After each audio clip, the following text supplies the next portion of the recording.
여러분, 부동산으로 돈 벌고 싶으십니까? 그렇다면 호재에 주목하십시오.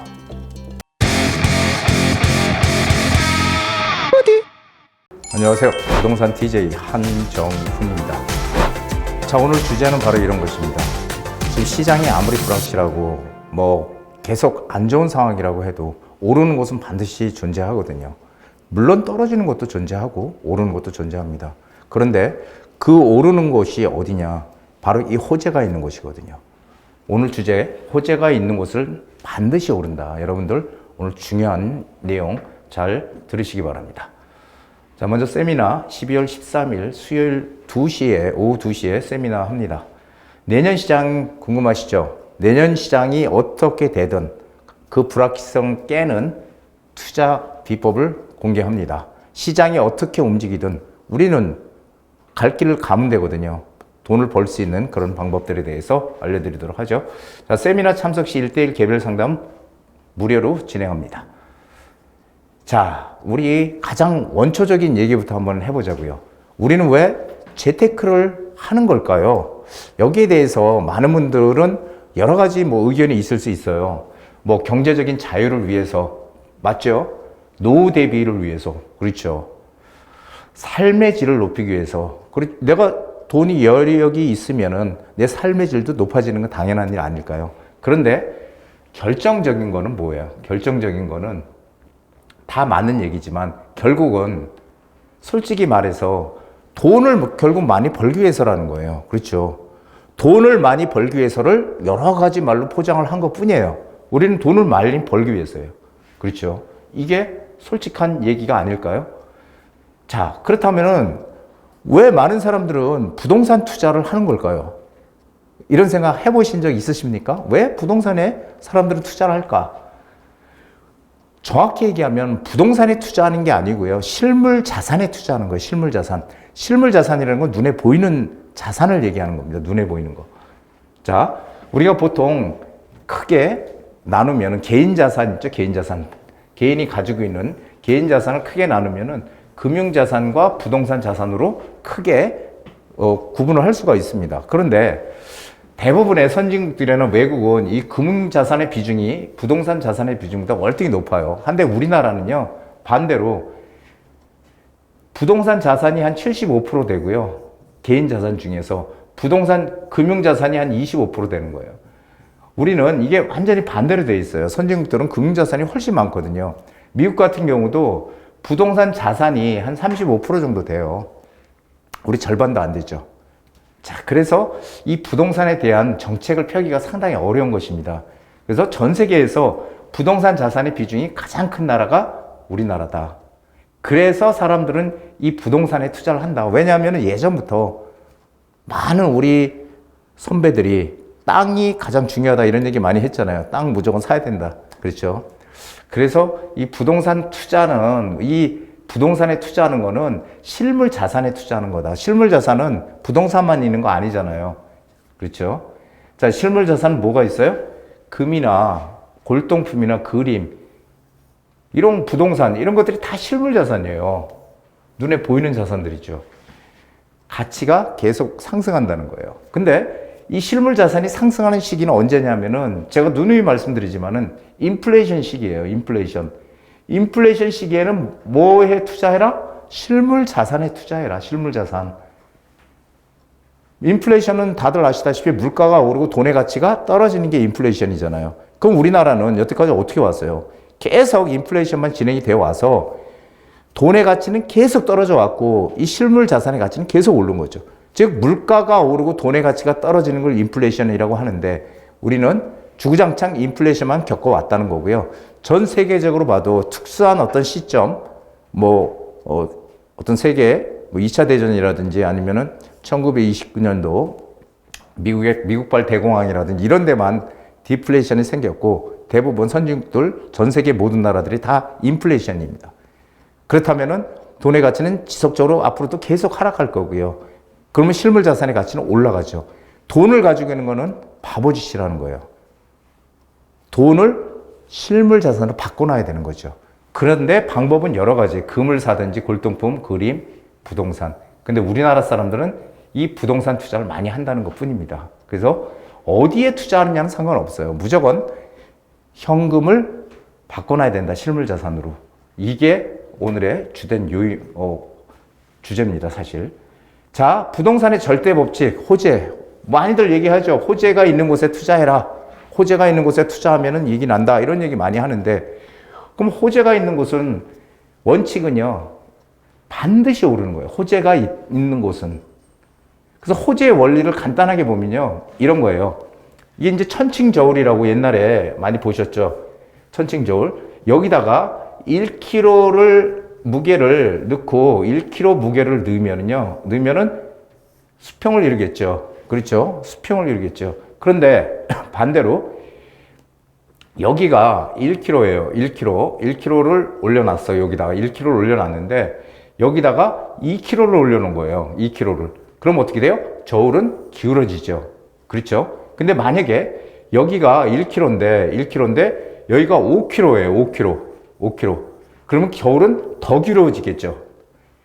이것이 바로 호재의 크기입니다. 호재가 작으면 이게 그러니까 호재의 무게가 작으면은 작게 기울어질 거고요. 호재의 무게가 크면은 크게 기울어질 거예요. 그래서 여러분들 꼭 오늘 중요한 사항인데요.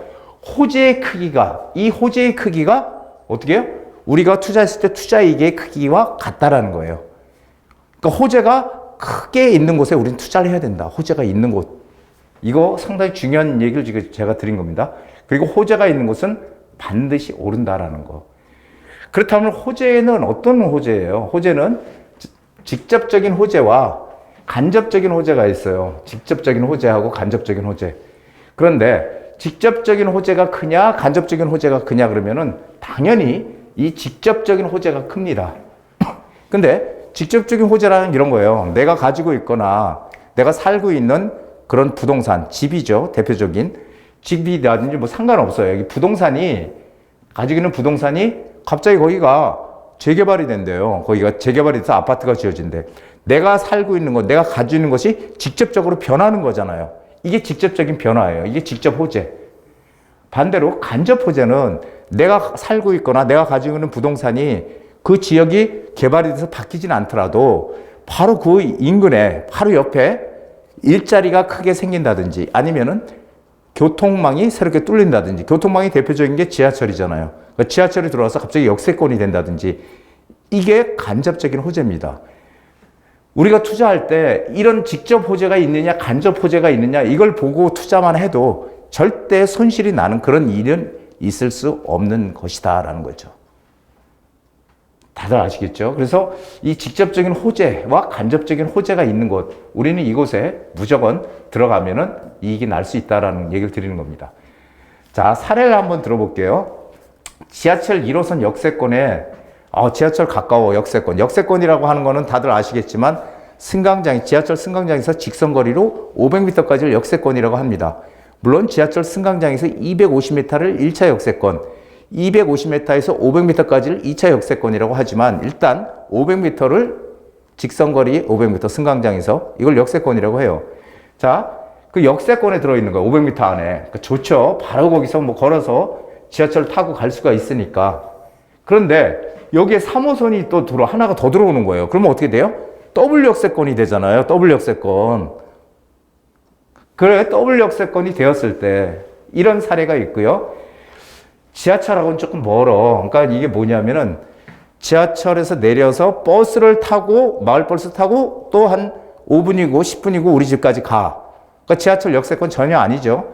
그런데 지하철의 먼 곳에 이 집이 있어요. 근데 이 집 갑자기 내 집에서 100m 떨어진 데 지하철이 생긴대요. 지하철이 들어온대. 이 두 개를 놓고 봤을 때 당연히 여러분들 어떻게 생각하셔야 돼요?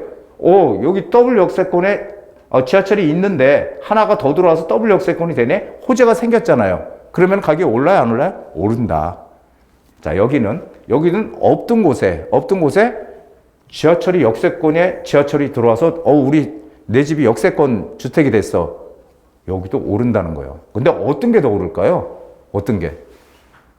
여러분들이 생각하기는 아마 더블 역세권에 손을 드는 분들이 상당히 많을 거예요. 더블 역세권에. 그렇죠? 대부분. 두 개니까. 그런데 반대입니다. 여기가 더 많이 올라요. 왜 이 논리가 왜 이러냐면은 지하철 하나가 있는 곳들은 어쨌든 하나가 있으니까 사람들은 거기서 갈아타고 뭐 가든지 해요. 어쨌든 기존에 있었으니까. 그래서 하나가 더 생겼어. 편하긴 하고 하지만 없던 건 아니잖아요. 기존에 있었기 때문에 거기에 대해서 크게 그렇게 뭐 하나가 더 생겨서 어마어마하게 좋다 이런 거 못 느끼는데 없던 게 생긴 거예요. 없던 게. 불편하던 게 지하철이 갑자기 뜩 생겼어. 여기가 가격이 훨씬 더 많이 올라요. 그리고 이것도 호재가 있으면 이런 호재가 새로 생기게 되면 오른다. 이건 오르지만 똑같지만 이런 사례를 봤을 때 없던 게 새롭게 생겼는 거, 없던 게 새롭게 생겼을 때가 더 가격이 많이 오르더라. 이것도 꼭 기억을 해 두셔야 됩니다. 자, 2024년은 역대급 차별화가 진행이 될 거예요. 여러분. 2024년. 자, 내년 시장의 불확실성을 깨트리는 투자법. 그러니까 제가 왜 이런 얘기를 했냐면요. 우리 그 문재인 정부 5년 동안에 서울 뭐 분당 해서 다는 아니지만 상당히 한 10곳 가까이 되는 지역들이 매매가가 50% 이상 오른 데들이 있어요. 반대로 지방시장 같은 경우는 오히려 15% 이상 떨어진 데도 있어요. 그 5년 동안, 그 상승하는 5년 동안에도, 즉 상승하는 5년 동안에도 많이 오른 데는 많이 올랐지만 오히려 떨어진 데가 있더라는 거예요. 이게 포인트입니다. 우리가 아무리 시장이 어려워도요, 어렵고 안 좋더라도 오르는 곳은 반드시 존재하는 거예요. 거기를 어떻게 찾아 들어가느냐가 관건이죠. 자, 그래서 여기 보면은요, 일단 제가 예전부터, 한 10년 전부터 얘기했던 게 이런 거예요. 어디 수요와 공급을 따지는데, 수요와 공급을 따져보는데 어디로 따져요? 지역적인 수요 공급을 따져야 된다는 거예요. 전국적인 공급 물량은 의미가 없어요. 전국의 공급 물량이 뭐 이만큼 된다, 이만큼 저만큼 맞네? 이거 의미 없어. 이거 의미 없고 그 지역적인 수요, 그 지역의 수요를 우리는 봐야 돼요. 수요 공급을. 그래서 이 공급 많은 곳은 하락 위험성이 항상 크잖아요. 내년에는 역대급 차별화가 더 펼쳐진다고 제가 지금 말씀드리잖아요. 그래서 이 공급이 많은 곳과 적은 곳을 우리는 명확하게 체크해야 돼요. 구분해야 돼요. 수요 공급은 가격을 결정하잖아요. 그렇죠? 그렇다면은 수요는 많은데 공급이 적다. 공급이 적다. 이거는요, 아무리 경기가 침체하고 뭐 불확실성이 커지고 어쩌니 저쩌니 해도 이런 것들은 오른다는 거예요. 그래서 시장이 아무리 좋든 나쁘든 간에 오르는 곳은 반드시 존재하고요. 시장이 아무리 좋아도 하락하는 곳은 또 존재한다는 거예요. 다 오르는 게 아니라는 거죠. 그래서 이것도 참고를 해서 보셔야 돼요. 그래서 내년 시장은 양극화가 점점 더 커지는 그런 시장이 될 거예요. 자, 시장이 좋을 때는요, 시장이 막 화랑이야. 좋을 때는 어디부터 올라요? 고가 지역부터 올라요. 고가 지역부터. 고가 지역부터 막 오르기 시작하면서 고가 지역이 막 오르면 주변 지역들부터 이제 따라서 올라가죠. 하락할 때는요, 하락할 때는 지방시장부터 하락해요. 저가 지역부터. 즉, 재밌죠? 규제가 많은 곳이 적게 오를까요? 많이 오를까요? 규제가 많으면은 적게 오른다고들 생각하잖아요. 규제가 있는데 막 어떻게 올라? 반대예요. 규제가 많아도 오를 때는 규제가 많은 쪽이 더 많이 오릅니다. 하여간 오늘 제가 시장이 좋든 나쁘든 오르는 것과 하락하는 것은 반드시 존재하기 때문에 우리는 그런 시장의 어떤 불투명성을 가지고 이거 안 돼 이렇게 자꾸 비관하는 게 아니고 그런 가운데서도 오를 수 있는 곳들이 존재하기 때문에 그런 곳을 어떻게 찾아 들어가느냐. 이것이 내년 시장의 포인트입니다. 자, 내년 시장 불확실성을 깨뜨리는 투자법. 시장이 호황이든 불황이든 상관없이 우리가 이익을 낼 수 있는 그런 비법을 공개합니다. 자, 성공은 자연 연수의 결과가 아니다. 먼저 자기 자신에게 불을 지펴야 한다. 레기리치. 마찬가지죠.